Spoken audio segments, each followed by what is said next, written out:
Dreading going to work tomorrow? All I gotta say is Camp Blood.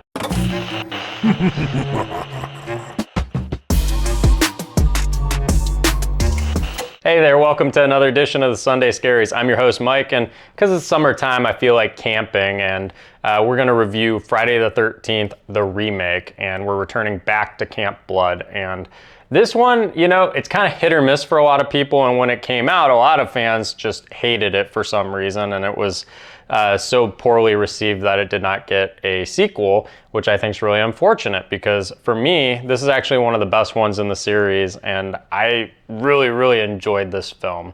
Now, there will be some spoilers in this, but I'm going to go deep into Friday the 13th, the remake.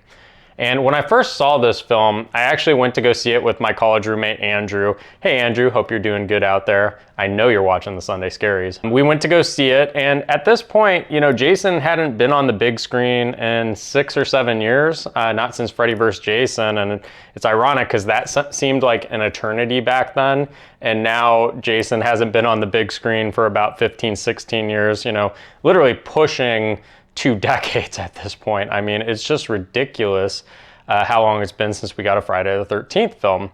And I know there's a show in the works. Anyways, we were super excited about this film and we went and saw it. And I'll never forget in the first like 15, 20 minutes of the movie,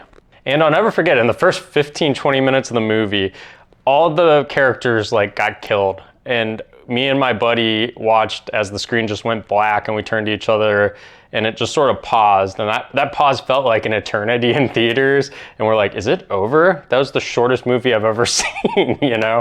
And anyways, it came back on and it introduced us to a whole new group of people at the lake and camping and going skiing and stuff, and you know, it was just such a fun way to open a Friday the 13th that I don't think they've really done in any other film. And as a whole, I think this is the most fun that any of the Friday the 13th films are.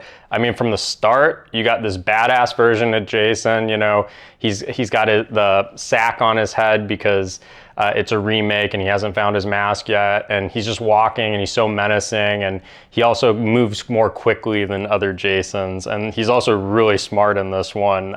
You know, they stumble upon his camp in the opening scene, and he's made this like underground tunnel system, and he's just popping up all over the place, killing people, kidnapping people, you know, different things, and it's just a ton of fun. And this movie also got a ton of hate for the characters.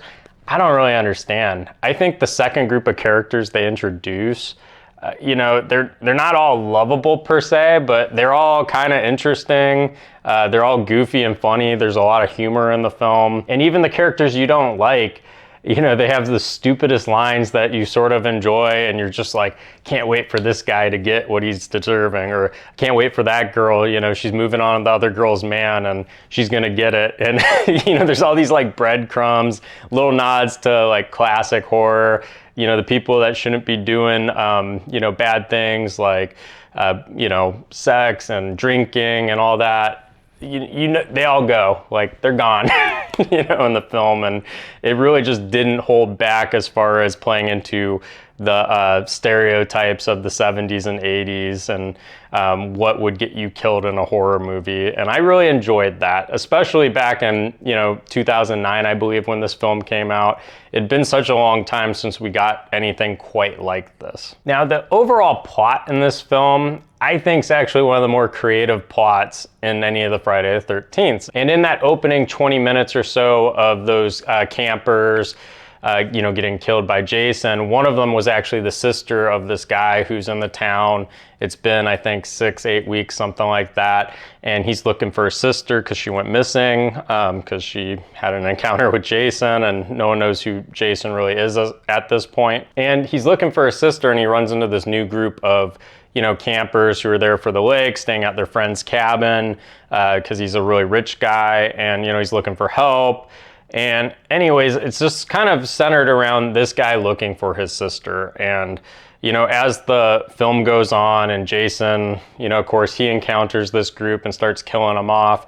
But it turns out that Jason actually didn't kill his sister and kidnapped her. And, you know, that I think is really unique, because in all the other ones, it's just kind of Jason randomly whacking people, and you know, there's not necessarily any goal of the main characters when the film sets out, other than maybe like open a camp, or we're just gonna party this weekend. But this one's sort of centered around a brother who's really trying to do a good thing in finding his missing sister, who everyone else has given up on at this point, and he refuses. So, you know, that's a nice change of pace, and there's a lot of emotions that go into, you know, losing a family member that's gone missing and wanting to find out what happened. And this movie really hammers that home, in my opinion. This film also captures the best part of Jason Voorhees, in the sense of he's just a force of nature in a way that I don't know if any of the other slasher villains quite are, at least not from like the 70s and 80s and 90s. I mean, he's just this hulking force, and this one, he's truly menacing. The way he moves, the way he chases after people, the traps he sets for people. And I love the acting of Derek Mears, who plays Jason in this film. I really think this is probably my favorite version of Jason. And I think that's saying something, because I know fans love Kane Hodder, and he did a terrific job in his Friday the 13th films, but I don't think he was really in any of the better ones, which is sad, because I think he deserved to be in some of the better Friday the 13th films. But, you know, Derek Mears does a great job, and I think this is actually the most like scary and menacing version of Jason.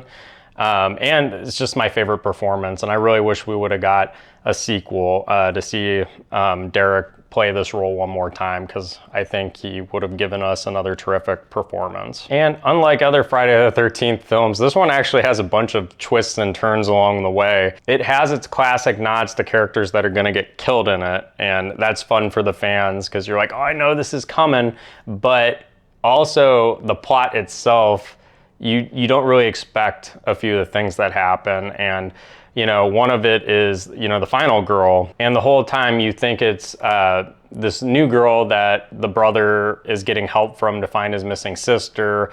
And as the movie goes on towards the end, spoilers, she actually gets killed right at the very end, and it's just the brother and his sister. And so his sister really is the final girl, which is ironic, because she's in the beginning of the film, really not in it for the whole middle part, and then she's in the final act and really the final, you know, chase scene. So that's kind of a fun part of this film, and I love that twist. And that leads me into my final kind of theme I really love about this movie, but it recaptures the mythology of the original. You know, as this really interesting kind of opening sequence where it replays, you know, Jason's mom and her murdering campers and then getting her head hacked off, and then, you know, has Jason kind of taking the mantle of his mom. And there's a lot of nods to the original Friday the 13th and the second one, and also just Pamela Voorhees as a whole and her impact on her son. And you know, that's, I think, the most fun part of the Friday the 13th story. And it's not an overly complicated like universe and story to really follow with Jason and his mother. So recapturing that, I think, was really important. And that's something I think Freddy vs. Jason did a really good job too, even though that one's kind of in a separate universe than this one. But I love the mythology. That's my favorite part of every Friday the 13th film. And the ones that I think are best really capture it. I think the ones that kind of fall off the wagon are the ones that stray away from its source material. All right, let's hop into the rankings. And as you can probably guess, I view this movie very favorably. And I do think overall it's a 4 out of 5. Now, I don't think any of the Friday the 13th films are nearly flawless pieces of artwork, not like Halloween or Jaws or something more like that. But, you know, this is as good as it gets, in my opinion, of Friday the 13th. And I think it's unfortunate it didn't get a sequel. They really give you everything that you could want in a Friday the 13th film. They have some fun scares. They have some fun laughs. You know, I think the quality of the production is great as a whole. I think the music and sound's great. And I think the characters are fairly interesting for a slasher film. But my fun meter on this film is actually a 5 out of 5. I don't know how you could have more fun watching a slasher film than one like this. I think they do a great job. It's fast paced. There's lots of characters. The villain's great. It has just a good tone overall to make it enjoyable for the audience. It's got blood in it, but it's also not over the top. And I think there's a lot of creative scenes in it that the director and the writers deserve a lot of credit for coming up with, especially after so many Friday the 13th movies before it. You know, you start to run out of ideas of like, how do we, you know, kill campers? How do we, you know, put people in bad situations to encounter Jason? And this film does such a fun, terrific job. And you go down the list, there are a bunch of really fun films in this franchise. And in my opinion, that's what Friday the 13th needs, is a ton of fun in it. It's not meant to be just like scary. It's not meant to be like this super thought-provoking series. It needs to be fun. And this one delivers. It's a 5 out of 5.